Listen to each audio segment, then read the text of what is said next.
ആറ്റിങ്ങൽ മണ്ഡലത്തിലെ ഇരട്ട വോട്ടിൽ UDF സ്ഥാനാർത്ഥി അടൂർ പ്രകാശിന്റെ പരാതി തള്ളി ജില്ലാ കലക്ടർ. പരാതി വാസ്തവ വിരുദ്ധമാണ്. പരാതിയിൽ നൽകിയ 1,72,015 ഇരട്ട വോട്ടുകൾ ലിസ്റ്റിൽ കണ്ടെത്തിയത് 439 കേസുകൾ മാത്രമാണെന്നും ഇരട്ട വോട്ടുകൾ ഒഴിവാക്കിയെന്നും കലക്ടർ വ്യക്തമാക്കുന്നു.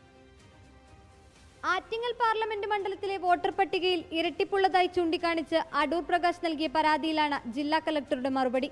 പരാതിയിൽ പറയുന്ന കണക്കുകൾ വാസ്തവ വിരുദ്ധമാണെന്ന് അക്കമിട്ട് പറയുന്നു. നൽകിയ പരാതിയിൽ 1,72,015 ഇരട്ട വോട്ടുകൾ എന്നായിരുന്നു കണക്കുകൾ. എന്നാൽ സൂക്ഷ്മമായ പരിശോധനയിലൂടെ 0.26% ഇരട്ട വോട്ട് മാത്രമാണ് കണ്ടെത്തിയത്. അതായത് 439 കേസുകൾ മാത്രം.